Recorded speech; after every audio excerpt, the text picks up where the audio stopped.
हल्द्वानी के वनभूलपुरा की बस्ती हटाने का हाईकोर्ट द्वारा जो आदेश दिया गया है उस पर प्रशासन की टेढ़ी निगाह को देखते हुए हल्द्वानी के लोग धरने पर बैठे हुए हैं, जिसमें बूढ़े, बच्चे, जवान और सब बढ़ चढ़कर हिस्सा ले रहे हैं। इसके अलावा हल्द्वानी क्षेत्र से बाहर भी आवाज़ उठने लगी है, जैसे काशीपुर, रुद्रपुर में भी अब लोग धरने पर बैठ रहे हैं। इसी क्रम में मंगलवार को मजदूर नेता सुबोध विश्वास भगत सिंह चौक रुद्रपुर में धरने पर बैठ गए। उनका कहना है कि प्रशासन द्वारा हल्द्वानी के लोगों को जो उजाड़ने की साजिश रची जा रही है, वह एक समाज को टारगेट कर पूंजीपतियों की जेब भरने का काम कर रही है। अगर प्रशासन को वह जगह खाली करानी है तो प्रशासन उससे पहले उनको विस्थापित करें, उसके बाद वहां अतिक्रमण किया जाए। अगर इस तरीके से गरीब लोगों के ऊपर अतिक्रमण का पीला पंजा चलता रहेगा तो गरीब आदमी कहाँ जाएगा। दूसरी तरफ हल्द्वानी के क्षेत्रीय विधायक सुमित हृदयेश भी हाईकोर्ट में इन दिनों लोगों के पक्ष में पहुंच चुके हैं और 5 तारीख में सुप्रीम कोर्ट में सुनवाई होनी है। अब देखते हैं कि इसमें किसकी जीत होती है, प्रशासन या जनता जनार्दन की। ये जो हल्द्वानी में वनभूलपुरा में जो लोगों को हटाया जा रहा है, उन्हें उजाड़ा जा रहा है, कम से कम 5000 मकाने हैं जो उनको तोड़ा जा रहा है और कहीं ना इसको एक जाति का रूप भी दिया जा रहा है सरकार द्वारा। ये भी बड़े दुखदायक है। और जो परिवार इस समय ठंड में कहाँ जाएगी, उनको बसती देनी चाहिए। उनकी जो वो है इस समय जो मकान है, पहले तो अवैध है नहीं, क्योंकि अवैध होते हैं उनको बिजली, पानी, सरकार टैक्स उस क्यों ले रही है, इतनी सारी चीज़ें क्यों ले रही है, और उसके बाद अचानक से अवैध घोषित कर दिया था।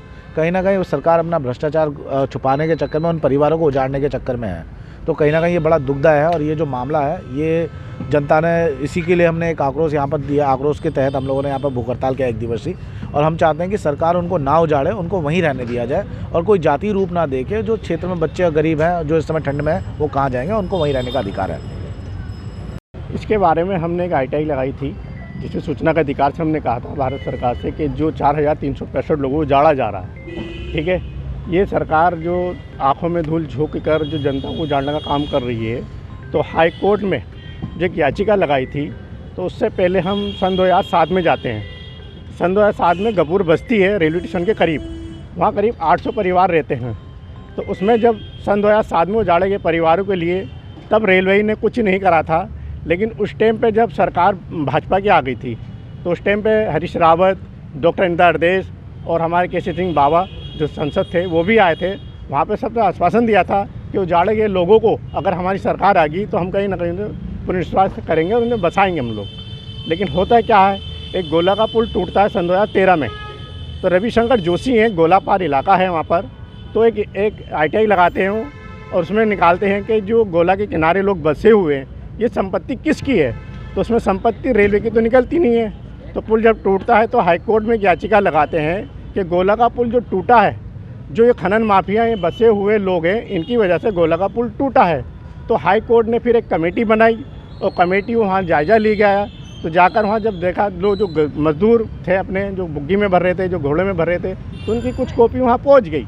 तो हाई कोर्ट फिर रेलवे को बुलाता है कि भाई आइए, ये आपकी संपत्ति है या नहीं। तो रेलवे कहती है हाँ ये संपत्ति हमारी है।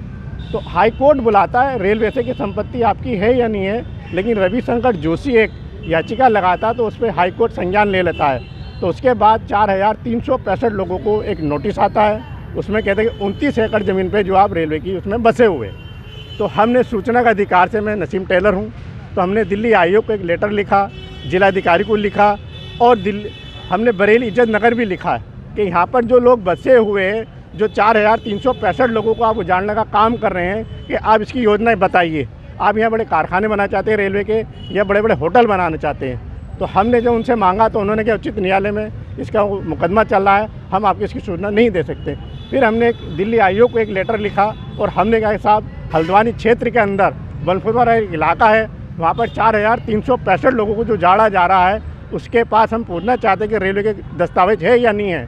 तो दिल्ली आयोग ने जब इज्जत नगर को कहा रेलवे से कि भाई अगर आपके पास अगर रेलवे के कागज़ नहीं है तो इन्हें बताया जाए, तो वहाँ से रेलवे ने साफ हमें तौर पे लिख के दिया ITI में, सूचना के अधिकार में, कि अभी हमारे पास इस कागज़ के दस्तावेज नहीं है।